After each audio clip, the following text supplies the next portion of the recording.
got to believe I'm one of the only people, or few people, that might have been at both beginning stages of contemporary Christian music and the faith film industry. God is more concerned with our obedience rather than our art. So I went to Smitty, that's Michael W. Smith, and his manager, and said, hey, I have an interesting opportunity. When you raise the flag higher than the cross, you have a problem. What do you think has caused the quality of the Christian movie storytelling to increase so much through the years? Oh, well, I think it's pretty simple. Welcome to the Fire Pit, and before we hop into this conversation with Joe Battaglia, I wanted to give a little backstory behind this episode. I interviewed or had the conversation with Joe probably 6 months ago, basically last summer. And at the time, this wasn't even Salty Christians. The idea was I wanted to talk to people who worked in the Christian media space. I've worked in Christian music for Christian radio for most of my career, and I just love when Christians can create art and media that is as good as mainstream, that is not cheesy, quote cheesy. And so there was a book that I read back when I was in college called Roaring Lambs, and that book stuck with me forever. And when I found out that this guy, Joe Battaglia, who we're about ready to hear from, actually worked with Bob Briner, the author of that, I knew I had to sit down and talk with him. So, and then since then, I've just kind of changed this YouTube channel where I want to be beyond just, Christians in media and influential movies and music and everything. It's just, I want to do all walks of life, but I know I have to get this out. There's some great stuff here, some good nuggets and wisdom that Joe shares. So please, do your thing, click like, subscribe. This isn't natural for me. Only do that if you want to, honestly. And more importantly to me is comment below. What did you like from this conversation? I'm getting smoked out. And then who else should I interview? What other walks of life should I, it could be an individual, it could be someone in a different career path. But I just want to have more stories of Christians, believers, acting out the way Jesus wants us to be, salt and light, not forcing it, but doing it spirit-led. So anyway, thanks so much for checking this out. All right, well, I'm not sure what to call this. I think I was just telling you, I've got all these different names, salt and light, be salt and light. I'm leaning towards Salty Christian. But ultimately, what inspired doing this podcast and YouTube channel was this book, Roaring Lambs by Bob Briner. So I read this 20 years ago, impacted me in college. It's like, man, I love media and how it can impact people. Yep. Just reread this a couple months ago. And I was like, man, I've been itching to do a YouTube channel and a podcast, and this is like right down my alley. Mutual friend of ours, John Frost, said, hey, Joe Battaglia knew Bob Briner. I'm like, what? Sure. And so here we are, and later in the conversation, we're going to talk about what you've done in the film industry and radio and everything. But first, I want to just talk about Bob Briner, and really at the very onset, summarize Roaring Lambs in your own words. What is it? Because it's going to be better than what AI can do. I've got the AI example here, but I want to hear from you. Well, I think when I first, let me give you a little bit of background, and that helps frame what I'm going to say. 30 years ago now, it was, Roaring Lambs was published in 94. And fall of 94, if I remember correctly. 6 months prior to that, I get a call from Bob Briner. And I had known about ProServe, which was the company that he founded with Donald Dell. And basically, Bob is most well known for helping to create the pro tennis circuit. Okay. I believe he had so much to do with that whole aspect of what tennis became worldwide. And so he went around the world as well, helping to put the whole tennis tournament thing together. And so I get a call and I say, well, Bob Briner, I don't know who you are, but I know ProServe because I had been involved in some professional athletic chapel service programs as well. So I knew ProServe. And so he told me about the book, Roaring Lambs. And I said, that's a great brand. That's exactly what, me and a bunch of other people that I know are really engaged in, because I had just started my own company after being 18 years at the Christian radio level in New York, and then corporate. And I had decided the year before, in 92, to go into my own company. And so the fun part is that he said, well, I don't know how I got your name, but someone gave me your name. And I heard that you can help people promote their books, whatever. I said, well, send me a copy and we'll go from there. Yeah. I should also say I refer to you as the Kevin Bacon of Christian media. You are connected, and it's not like the 6 degrees of Kevin Bacon, it's like the 1 degree of Joe Battaglia. Well, that's because I'm older and I've been around enough people. But so he sends me the book, manuscript, I read it, and I'm hooked, like you were and like many, many other people were. Because he very eloquently stated in his simple way of doing things what our role as believers could be. You know, he goes in the book, he talks about how in the world did I get here, which is a lot of his opening comments. Like, you know, he's riding in a plane with a major talent going to a foreign country to set up and talk about tennis, or he's at the White House, or he's just, you know, a country boy like him from Texas. How did he get into these places? And so I was rather feeling the same. Just, you know, a street kid from North Jersey who becomes a Christian in college at Boston University and then comes back and starts his own Christian magazine for the New York area, which lands him a role in radio, which then becomes involvement in the Christian music industry at its beginning stages. And now, you know, 30 years later on the film industry side. So everything that he did resonated with me. And so that's how it all began with Bob. And so we had many conversations about the opportunity to, as believers, particularly those involved in media, how do we impact that world without really judging it, which is always an important aspect, and the ability to find opportunities and don't insinuate ourselves into those opportunities unnecessarily. Understand how God leads you and look for keys that the Holy Spirit has for you to enter into certain doors that you walk through. My whole life has been one providential circumstance after another to reinvent myself. So it's always looking toward expectations of God doing something that I cannot do myself. I think that's an important aspect of what we should be looking for as believers, whether we're salty or not. Look for those opportunities, those keys, and then dare to walk through those doors and believe that God brought you there. I've had many conversations with people through the years when they want to question my decision-making about the land that God gave me. And I would say to them, well, I'm as called to my land as you are to yours. So I feel that I can make decisions based on that, regardless of whether or not you like those decisions or you're in agreement. And so the idea of being planted in a vineyard to tend was an important aspect of what I saw my role being. And so, you know, Bob and I resonated on that. So the object, not just for Bob, me, or whomever, is for anybody who believes they are a believer and are called to what they do, regardless of what it is. There are doors that God opens. There are opportunities he presents to us that really we should take advantage of and communicate who Christ is in that context.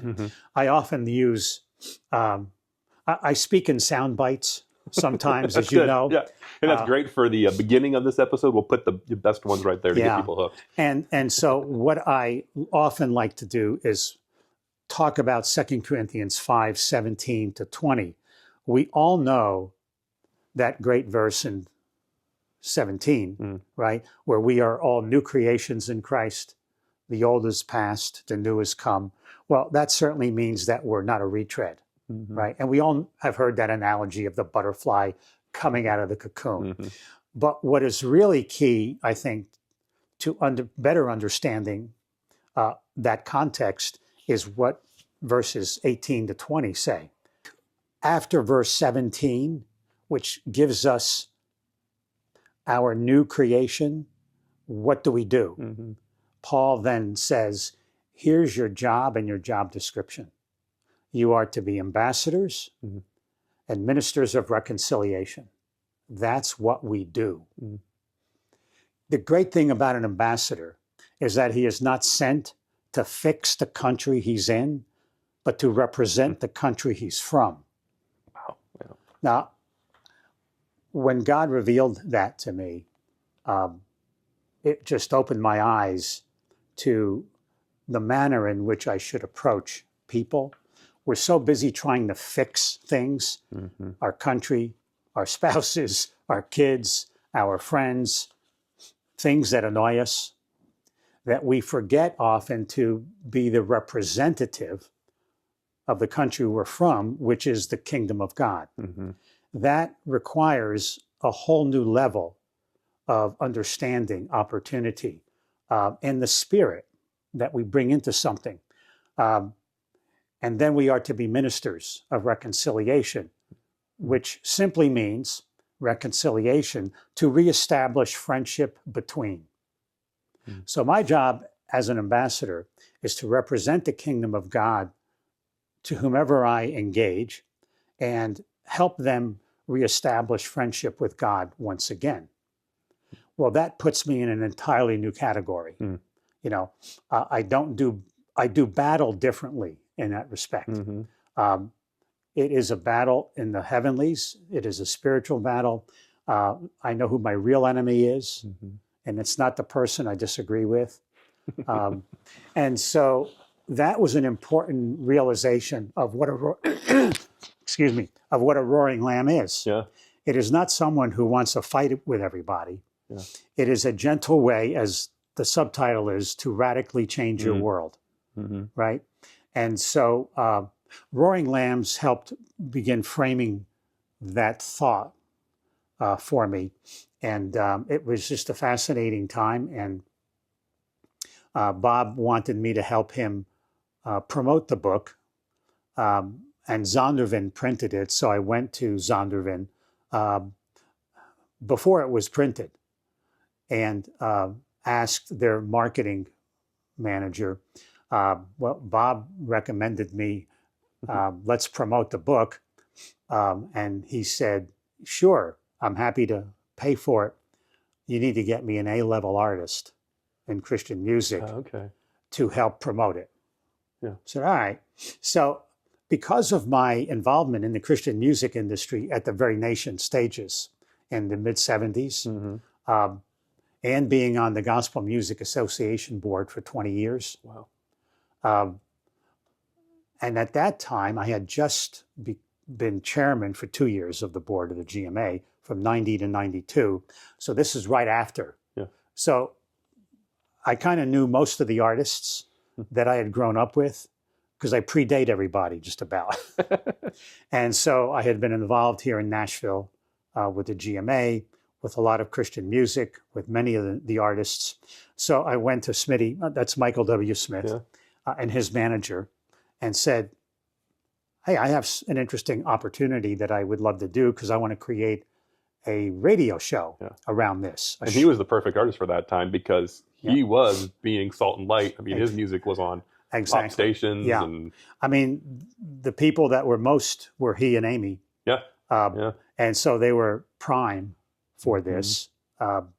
And so I set up a dinner here in Nashville with Michael and his wife, Bob and I, and their manager, and agreed that this would be a fun concept.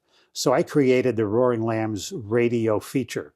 It was a short form feature, 2 minutes daily for 13 weeks, which aired on hundreds of radio stations back then. So that would have been 94, 95. So probably it would have been 95. Okay. Yeah, the 95 leading into early 96 when we aired that. So Bob and I became good pals. We communicated often, dreamed often of how to use media to be a roaring lamb, because that was our expertise. We did a church event in New York City at Fifth Ave Pres, which was to be the prototype of Roaring Lamb's events in major churches nationwide. Unfortunately, Bob got ill with cancer right at that time. This was 97 maybe, somewhere around there. And he was not able to do that. But we had a whole proposal, and funding was in place to do that. And so it was just a wonderful friendship, I think, that we had. And there was a tremendous respect I had for him at the level that he was to be a roaring lamb, to bring the gospel that resonated with people at every major level that he was at. So, because he won like Emmy Awards. Yeah, he won an Emmy for the Arthur Ashe story, Hard Road to Glory. Yeah. And I believe he may have been instrumental in leading Arthur to the Lord. Wow. And so basically, Bob created the world-class tennis. And then he was also involved with the Miami Dolphins. He was also a football coach at one point in his early career. And so he loved basketball too, and baseball. I mean, football, take your pick. He was an all sport kind of guy. Yeah. So he was just a remarkable man. And so that's how all that happened, and the backstory. Okay. And the idea of believers understanding that they have a certain role that they will love if they choose to step into that land of being a representative of the kingdom of God and modeling that on earth. I often say the greatest immigration story is God leaving heaven and walking on earth. No greater immigration story than that. Yeah. I also began to develop other things and I put them all in my books. Yeah. I have a number of books. I've written 6 books, and I write about faith and culture and fatherhood. And so I think it's important that we understand what we believe, right, as a Christian, because then I can interpret it. If I don't know what I believe, then how do I interpret that to people? I then parrot what others say rather than what I say and believe. And so the idea of how I present myself, there's also another saying that I have of how I believe we should understand how we respond and react to our own work as part of the kingdom building. And it's simply this. Sometimes you reap what you sow.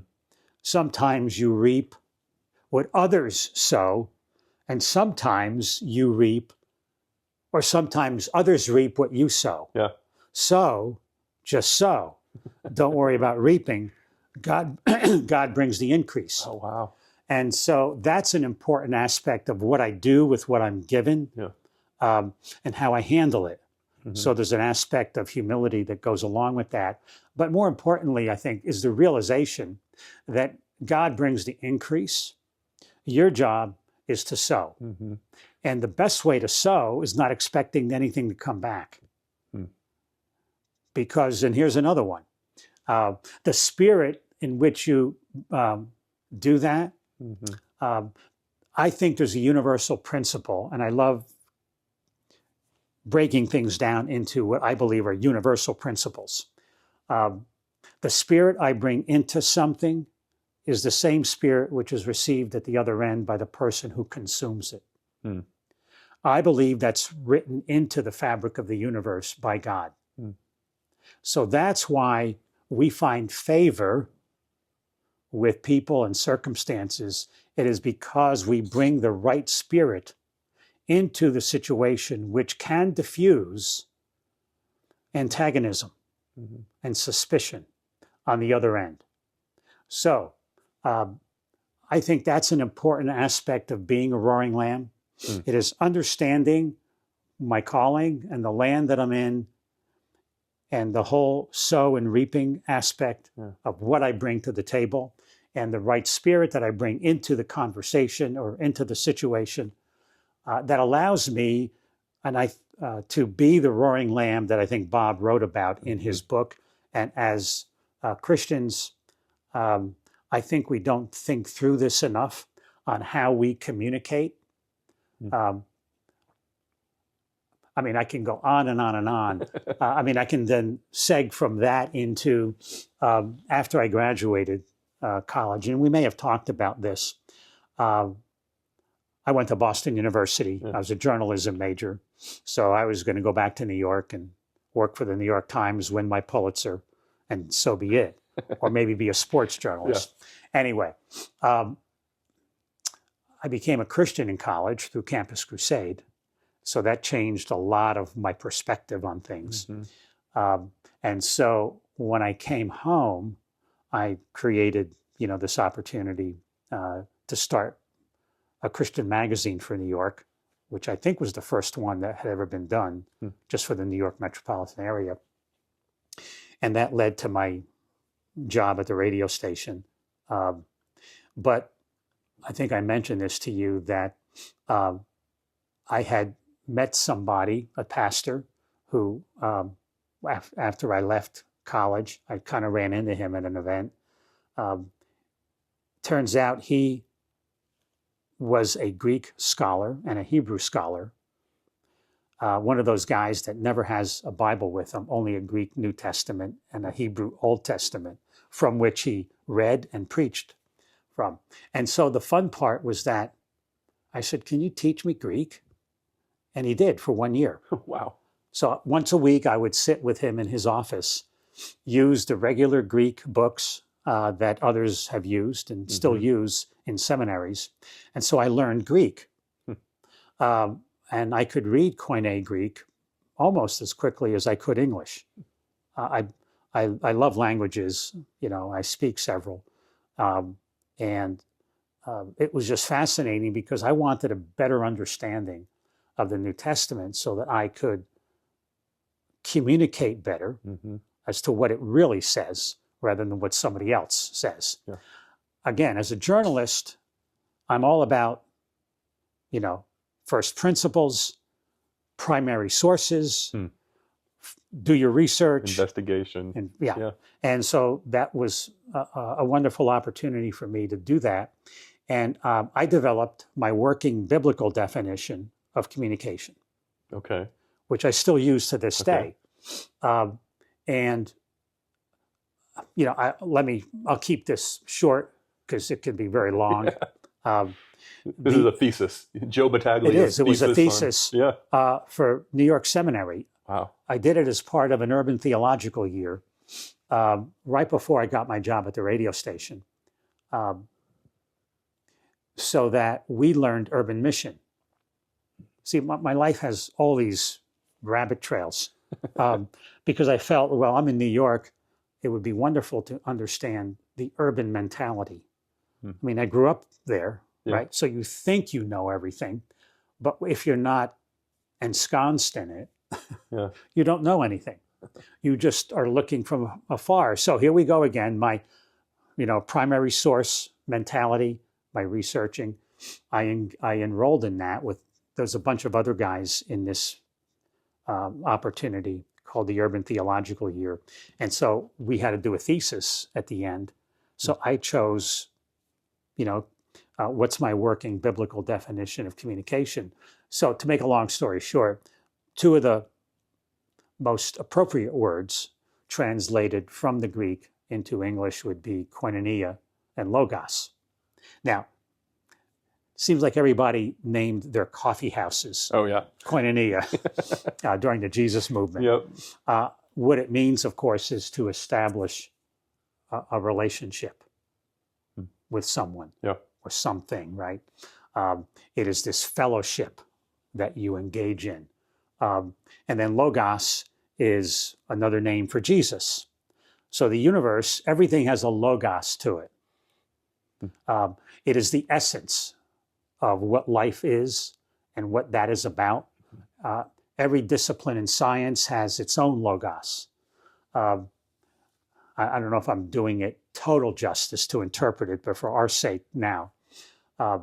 And so I developed my working biblical definition to mean that for me to properly communicate, I must engage people on a level where I truly am having fellowship with them. Now, that fellowship With the right spirit. with the right spirit. Yeah. And that allows their spirit to receive that. And then I need to do it with the highest degree of accuracy and logic and so forth. So unless I do that, am I really communicating or am I simply having a monologue? And so that set a plumb line for me so that I could assess the efficacy of my work, a guardrail. And I've used it to this day, 50 years later, and it works beautifully. So I encourage... Give an example of how you use it today. Sure. When I write, because I write a lot, obviously, I try to do it in a way that would allow people to understand it in their language. So I write as a journalist in a manner that is not above people so they can't understand it. So I write in a way that makes it common. So my job is to make my language and my description of things common enough so that people can understand them. And then I write, with a way that is the most accurate I can possibly bring to the table. Now, that is lacking sorely in our world. It seems like everybody has an agenda. Everybody is an ideologue now. And the problem with ideologues is that the idea is more important than the person. That's why we don't care about people as much, because we have our ideology to believe in. That's why, taking that to the extreme, Hitler, Stalin, Mao, Pol Pot in Cambodia, and others of that ilk can kill multi-millions of their own people and have others follow that, because the idea of what they embody is more important than people themselves. So that is the issue, as I see it, with how we interpret things today. It's from our ideological point of view, and that's dangerous. Especially when we're called to be salt and light, but if we're putting an idea ahead of that and people don't feel loved, that salt's not going to be very salty. Because our ideology, if you want to call it that, is who Jesus is. And if we are not reflective of him, then people get lost. I have another saying that when you raise the flag higher than the cross, you have a problem. That's a real good saying. Yeah, people can't see who Jesus is. All they see is something they may disagree with. And that then becomes a stumbling block for them to understand who Jesus is, and it detracts from my opportunity and my definition of an ambassador. Because I don't really represent the kingdom of heaven, I represent my kingdom. So all these work together. So learning the Greek, understanding my role as a communicator and an ambassador, I put all that together, and here we are 50 years later. Yeah. So I loved, so you kind of took one of my questions, but talking about the sowing, watering, and reaping. And I think we all want to be in the reaping, right? I mean, usually, that's the fancy numbers you get to throw up, how many salvations. Sure. And it's But I love your, and there's more remuneration yeah. at times to reap. Mm-hmm. Sowing, you don't get the kind of remuneration you might get for the reaping. Mm-hmm. So we have to build our first principles that we live by. Yeah. And you know what? It's a lot less stress-filled to sow than reap when we worry about, Yeah. we need to Sowing make in a this way is happen. just trusting God. Like you're following His Yeah. Spirit. He's placed you in different places. You mentioned keys. We all have different keys and access to people. Yeah. And then just going, hey, I'm going to share love today, share light, share truth. There you go. And then it's in God's hands to do it. We And should, you may be watering and you may be reaping, but yeah. you don't. That's not up to you. No. And so every time I reap anything, I stop and thank God Mm-hmm. that He has provided me an opportunity to reap when I don't deserve anything. Mm-hmm. See, it's always fun to not deserve anything and have that mentality, Mm-hmm. so that everything you get is a wow moment. Yeah. It's like everything you get is a gift. So think of yourself as a child opening your Christmas present. Everything is a wow moment. Mm-hmm.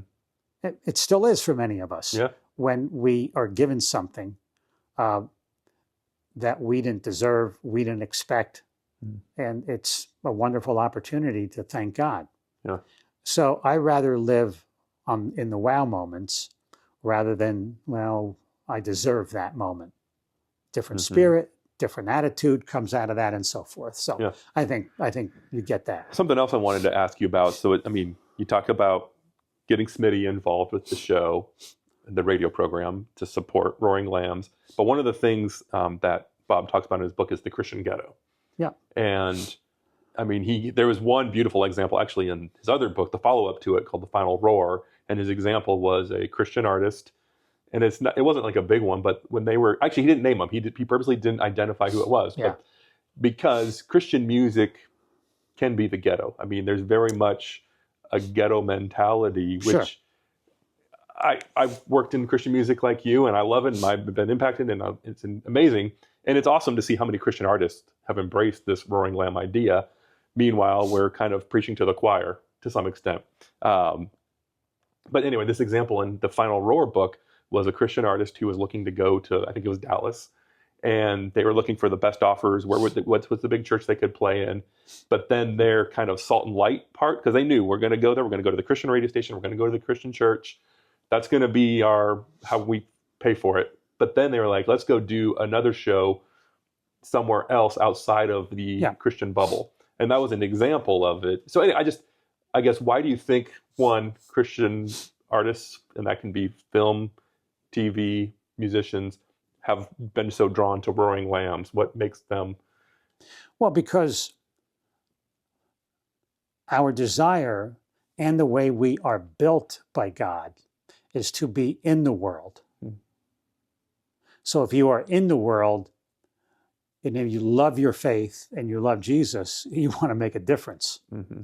That's why Roaring Lambs resonated, particularly with artists, because the creative side of them wants to embrace something in the world that they can communicate about their faith. Mm-hmm. They're talking about their faith all the time in music.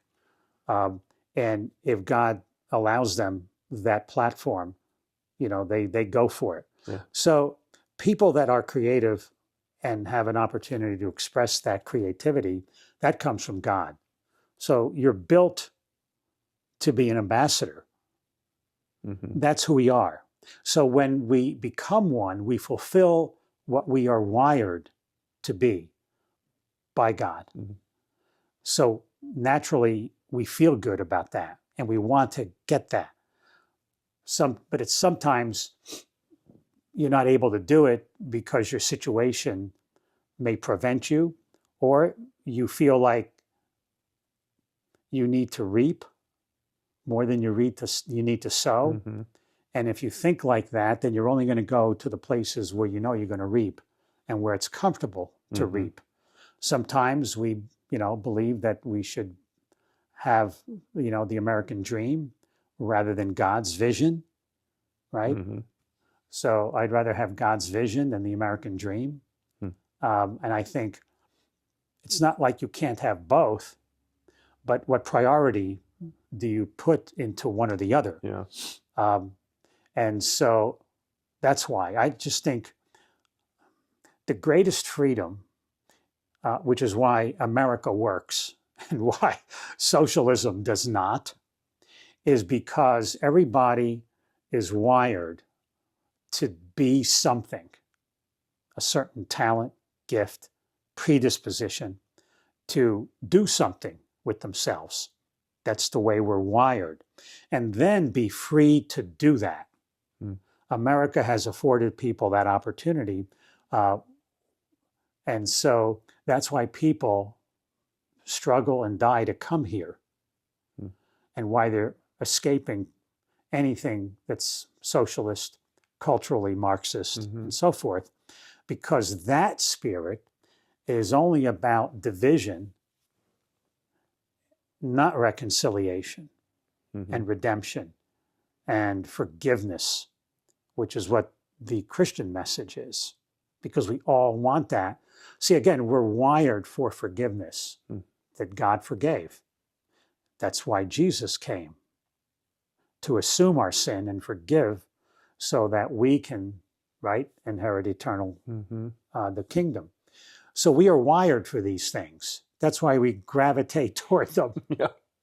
It's no secret. Yeah. I don't think that's really spoken of so much as to the reasons why we act the way we do. You know, I don't need Freud to tell me that, or Jung, or anybody else. You know, I think somebody like Jordan Peterson, you know, is out there explaining it in those psychological terms. And that's why he's amassed this huge audience, because he understands. But that's why we go in those directions. We could also put it in simplicity. People are attracted to light. I mean, Well, of course. they see it and they see good, and whether that's in a song, a film, written word, like Exactly. what you're doing. So we have an obligation to speak and exhibit the things that we are wired to do. Hence, you have great movies. Yep. And it's been fun to be at the beginning stages Yeah, I was good of that as well. Yeah. I've got to believe I'm one of the only people, or few people, that might have been at both beginning stages of contemporary Christian music and the faith film industry. Now 20 years. I've worked on every major movie, you know, over 130 movies now on the marketing side. Yeah. And so, that's why we do what we do. Well, and so you've had the front row seat to see. I mean, I think in the Christian, it's really easy to kind of throw shade at Christian films, you know, cheesy Christian movies, right, throughout the years. But you've been able to go along the journey to see where now it's not uncommon every year to have one or two, you know, blockbuster hits that that aren't even just by a Christian believer, but have a Christian message, an overt Christian message. Yeah. What do you think has caused the quality of the Christian movie storytelling to increase so much through the years? Oh, well, I think it's pretty simple. When you start out with something, it's not as good as where you wind up. If you are a good filmmaker, a good songwriter, a good artist, right? I always tell people who want to complain about something that they feel is not up to quality initially, I said, well, you know what? Normally, most people start off bad in order to be good. How can you learn and improve if you're the best at the beginning? Christians say all this because they want so much for our art to get out there and be as good as anything else and accomplish its message. I totally understand that. Don't we all want everything we do to be the best? Except we have to learn. As a journalist, I'm far better when I was struggling to write and learn style. I mean, in journalism school,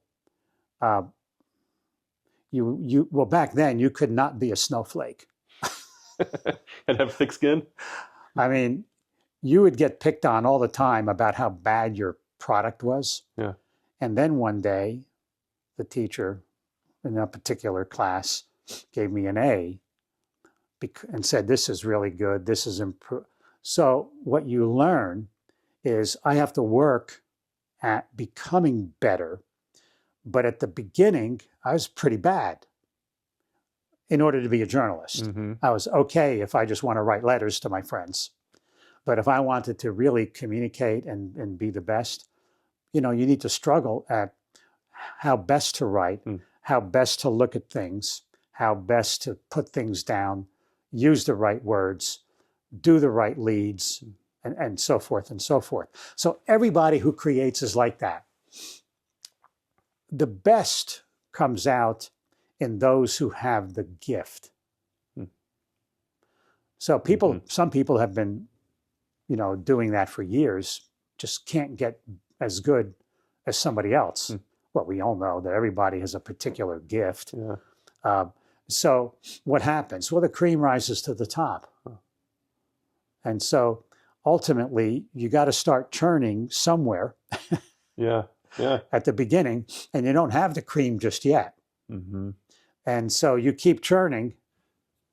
And yeah. So if you were talking to let's say a 15-year-old or a college student who wants to do Christian music, arts, entertainment, film, TV, what would be your advice to them? Because to your point, like they got to start now, and what I'm hearing is like, yeah, we can point to the lower quality Christian films or music back in the day, or it was parodying culture, but it's just taken time to mature. So like today, how are we going to inspire the next generation? And I don't want to put the label Christian creator, but for lack of a better term, like someone who wants to have their faith infused into the art that they're creating. Well, it's simple. If you are an athlete, as I've always said, and as I've been in my years, you always want to play with somebody better than you. Yeah. Otherwise, you'll rise to the level that you put yourself into. So the best thing anybody can do as a high school or college kid is get an internship on a movie set. If you're a filmmaker, if you want to be a filmmaker. I mean, there are screenwriting classes you can get. There are sets on which you could be an intern and you can learn how to use a camera. I mean, I see kids, on the sets that I go to. I mean, the Kendricks have been wonderful at that.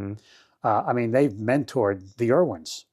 Wow. I didn't know that. Yeah. John and Andy, have worked with Stephen and Alex early on. And, their talent came out. And they were just playing with film and cameras when they were teenagers. Yeah. They've got great stories. So that's what they wanted to be. So they went and did it. And then they were mentored by guys like Stephen and Alex. And so be part of a group that's better than you. There's no substitute for being in the field doing stuff. Right?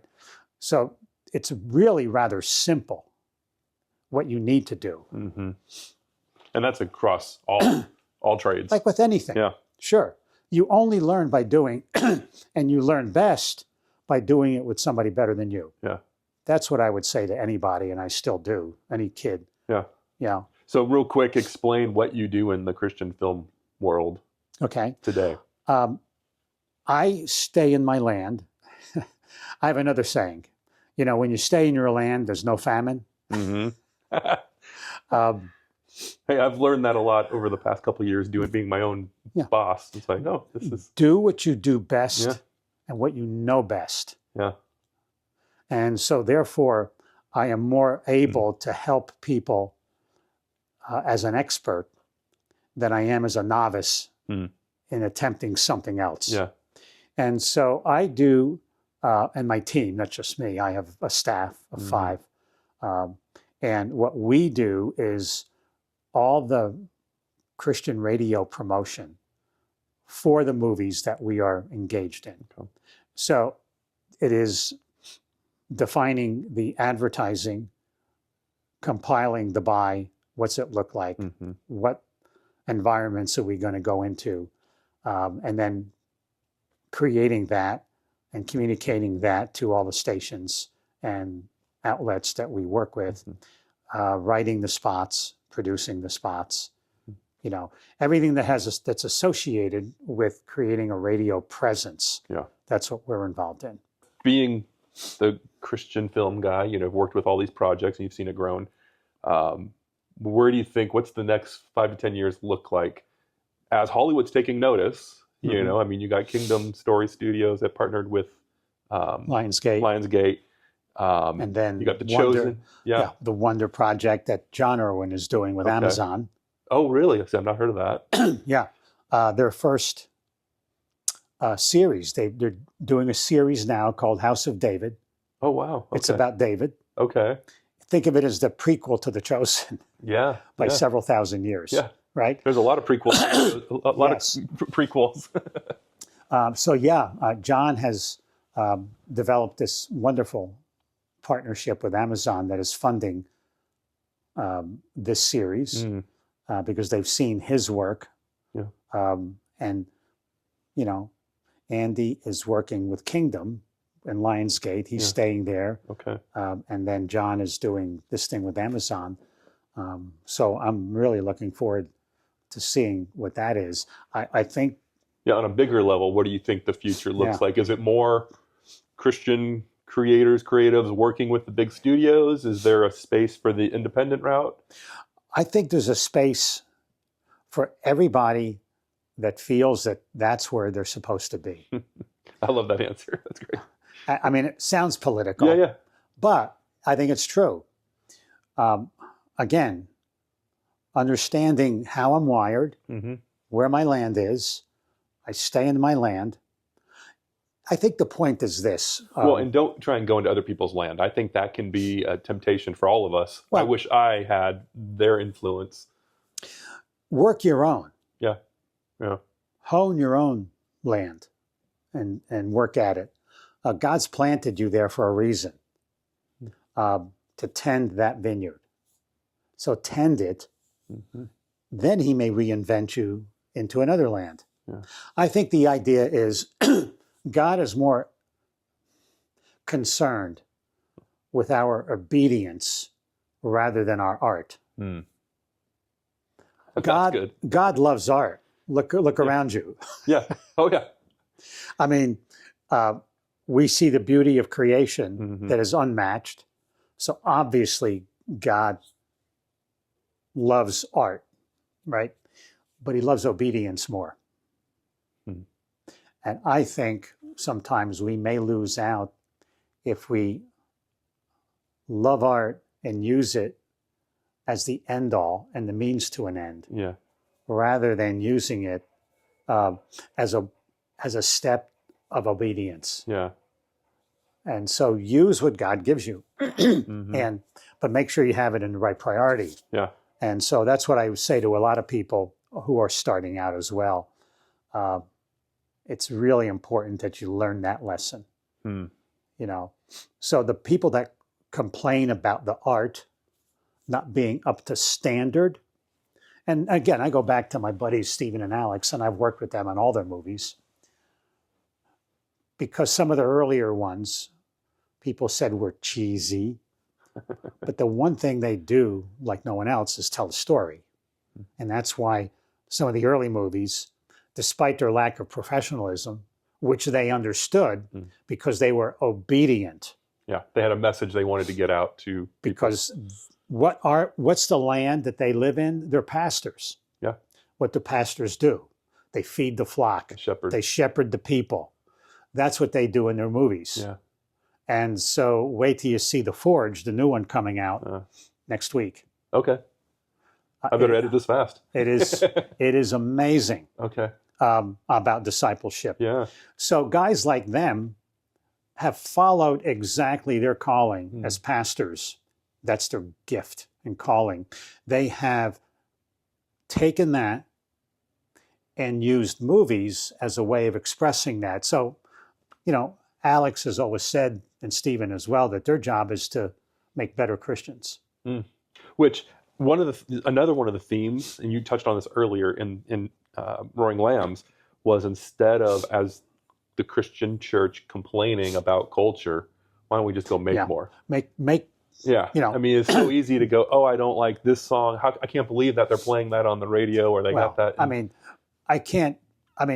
I was there at the very beginning in 1974 of Christian music. Yeah. Really, when all that, because I'm a product of the Jesus movement. Yeah. Right. That's why Jesus Revolution was my story. That was your story. Yeah. That was my story on the East Coast at Boston U. We didn't have a Pirates Cove to get baptized in. I settled for a church. The Hudson River probably was not too clean, and no, I did not want to get baptized in the Hudson River. So the opportunity to understand that you have to start somewhere. So, like I said, go where you're supposed to start, and the things that may be called cheesy initially, you become better and better. And so, again, if you're obedient, God can use cheese rather than art, the best art. Yeah. He can use anything he calls you to. Yeah. So let's not be complaining about what others are not creating that you feel has to be art. Everybody wants to see amazingly well done movies. Yeah. And there's so many of them now that have come out that I think, and you asked the question about where is it all going, and I certainly think it's only going to get better. I think it will hopefully be more pervasive on mainstream platforms so that people will get exposed to it, right? Yeah. Now, let's take something we're both very familiar with, Christian radio. I mean, I was at the beginning stages of contemporary Christian radio before it was called that, right? Yeah, yeah. And so some of the music wasn't that great back then. Some of the production wasn't as great. But people do the best they have with what they have, what God has given them.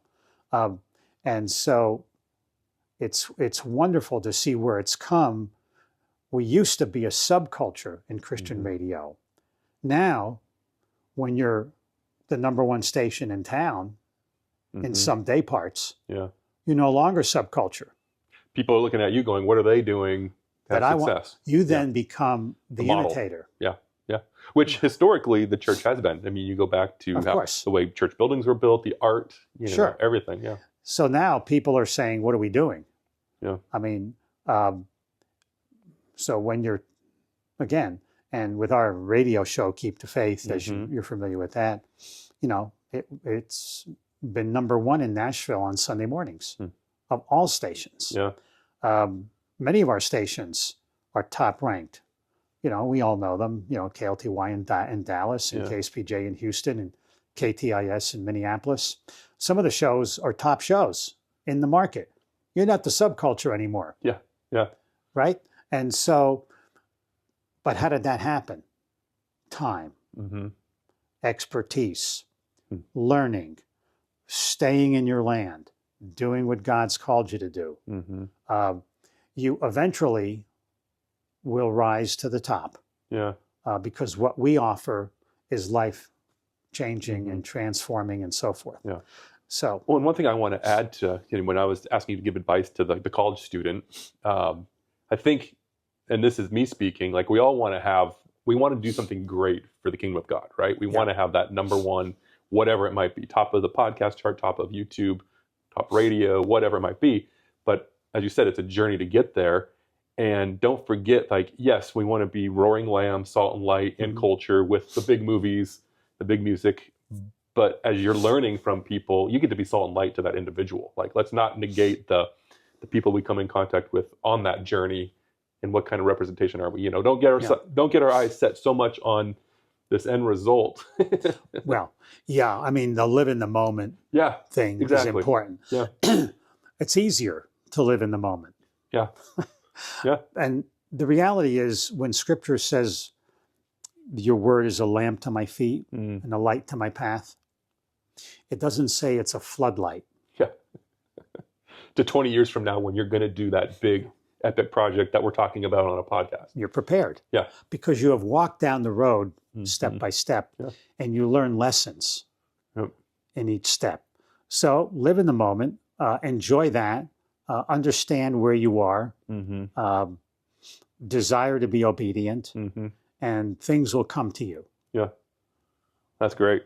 Well, one more question, and we can, if there's anything you want to add, but when we talked on the phone a couple weeks ago, you had a definition of a saint. Oh, yes. And I just remember it like, wow, that was good. You got to say it. Don't know if it applies to this, but I still think you need to Okay. share it. Well, it was about 50 years ago, again, when I started my magazine, I found this quote by Alexander MacLaren, famous Scottish statesman Mhm. and churchman. And it goes something like this: a Christian is not someone who lives in a cloister after some fantastic ideal, but men and women immersed in the common work of everyday life, and who, amidst the whir of the spindle in the mill and the clink of the scales on the counter and in the hubbub of the marketplace, are yet living lives of conscious devotion to God. So I found that to be really the best definition of a saint I had ever read, and still. Hmm. So I use that when appropriate Yeah, that's great. to help people understand that, you know, a saint is someone who lives in the hubbub of the marketplace Mhm. and yet conscious devotion to God. Hmm. Understands that, lives that. That Bob Briner liked that quote. Okay. Because that's exactly what he was saying. Mm-hmm. The roaring lamb, who amidst the whir of the spindle in the mill and the clink of the scale on the counter Yeah. and in the hubbub of the marketplace, exhibits what a believer is about. Mm. I think, you know, we as believers have an obligation to be roaring lambs, and to understand that God calls us to be obedient and to do the work he has enabled us to do. And we will realize that whatever we do, artistically, creatively, in media particularly, that we are just like Jesus and the woman at the well, who didn't know that she would be encountering the Messiah that day Yeah. when she got up. And Jesus purposely went out of his way to meet with her, which is another great principle I came with, that when we go out of our way to be with people unlike us, they will go out of their way to tell people about us. Mm-hmm. And so that's what I want, is for somebody to tell somebody else about me, not because of anything I do, but because they've seen the Messiah. Mm. Now, you do that, you're golden. Yeah. So I think that's how I would leave it, Yeah. so that people would understand the roaring lambs concept, Yeah. and how they can be the ambassador. And when we do all that, we will then go from entertainment to being redemptive. Mm. And so I'll end it there. Well, tell me about some of the books you've written. You've got a couple here. Oh, sure. I'm privileged to be an author. I write about what annoys me in culture. And so I love writing about the intersection of faith and culture. Why? You're a roaring lamb. Yeah. You want to interpret some things. And so several of my books, my first one was The Politically Incorrect Jesus. Okay. Nice. Because I hate political correctness. I think it's intellectual dishonesty to assent to something I don't believe in. But it is so prevalent that it is nauseating. And so I decided to write about it. This has been my bestseller and was up for Book of the Year Okay. when it was published, 2016. Okay. And everything I wrote in that is still true today, even worse. So that was fun to write. So that got that off my chest. Yeah. And then Unfriended. Nice. And that's about finding true community in a disconnected culture. Because we are so divorced from community because we live online for the most part, and we try to think that that's community. It really isn't, because community requires intersection, communion, and sacrifice. You can't sacrifice very much when you're not involved with people. So we have lost out on what community really entails. And so I decided to say, well, how do we return to community? And of course, being an Italian from North Jersey, it's all about getting together with family. It involves some food and wine. Food and everything, yes. With the family and friends. And you know, it was nothing but community. Sometimes it got a little much. But that's what we're missing, is the opportunity to intersect with people and to struggle with people. It is the very struggle with people that are unlike us that often makes great friendships and teaches us about ourselves. You know, the great thing about the Good Samaritan story is that the Samaritan was actually on the road in order to help the person he ran across. If he was not on the road to somewhere, he was not going to be able to intersect with that person.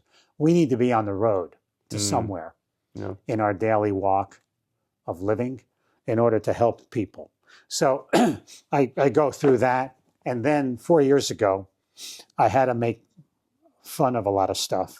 So I made Make America Good Where's again. your hat? Where's the hat? Oh, yeah. Of course, that was a playoff of Make America Great Again. For the simple thing that I've always believed, that greatness is about achievement, goodness is about character. And God is always more concerned about our character than he is about our goodness. I mean, our greatness. Yeah. God is great. Look around what he creates. You know, so we can't exceed that. But he wants us to have the character of Christ. And so, and it was a playoff of an often quoted saying that people attribute to Alexis de Tocqueville, who came here in the 1830s from France to see what made America great. That used to be something that everybody had to read in school, his Democracy in America 2-part series. And someone, I think, started something sometime, you know, that attributed a quote that, and I'll have to paraphrase because it's a long quote, that he didn't find America's greatness by looking at the way they made things, their industry, their government. It was when they went into the pulpit and heard the righteousness spoken from the pulpit. Then he said America, that's what made America great. And if America ever ceases to be good, that the righteousness said we should be, we would soon lose our greatness. So he actually didn't say that, but it often is attributed to him. But he could have said it. Sounds exactly like something he would have said. And so the idea of we need to help exhibit goodness rather than greatness. So I write about ways in which we can look at that. It was fun doing it. Most people thought I was criticizing Trump, which I wasn't. But if I want to criticize anybody, I certainly could, but I'm not going to do that. Yeah. No. What are No. you for? What are we? We should be knowing what we're for. So you're working on any Well, projects sure. now? Anything about AI or any Well, future book ideas? no, because everything I wrote is appropriate for today. Yeah. I mean, I wrote that 4 years ago, and it's even more true today. Yeah. I mean, everything I wrote about, unfortunately, has not resolved itself. It's only worse. Yeah. So that's why it's even more important that we become roaring lambs. Yeah. Well, and part of the reason I've named this Salty Christians is Yeah, because one of the purposes of salt back in the day was to preserve. Mhm. It's to bring out flavor, but it's also to preserve. And as Christians, how are we to preserve? And it sounds like that book, one of those ways is to be bringing more goodness to the world. That's right. We need that. Yeah. With the lack of civility in our world today. Yeah. Anyway, that's a whole nother That's discussion. a whole nother. Well, I'm just thinking too, like another book that I think has only gained popularity and relevance is Brant Hansen's Unoffendable. Unoffended, yeah. Unoffended, yeah, Unoffendable. And it's like, that's something should almost be required reading every 4 years for Christians, because Sure. it's real easy to, turn on the news and get offended. And I can't believe what they're doing. And it just is a bunch of mudslinging back and forth. Yep. Well, I think I have a chapter in there about, we're not supposed to be, but Brand did a great job in putting the whole book to it. Yeah. But you see, he thinks like that, and it's fun because I can see him saying all that stuff. Yeah. If you know him. Yeah. And that's really good. So we have an opportunity to be unoffended and to be roaring lambs, and let's go for it. Let's go for it. Awesome. Well, thank you so much for my first guest, and yeah, it's been a pleasure, and keep on doing what you're doing. I love you just looking around your office here. It's to see the legacy and the creative projects you've been a part of. And again, we don't know if they've been sowing, watering, or reaping, but you don't have to worry about it. You've been where God planted you, and you're doing it faithfully. So thank you. Well, thank you. And it's been a fun ride. And I'm still looking for more ride. So we'll go from there. Awesome. All right, buddy. All right.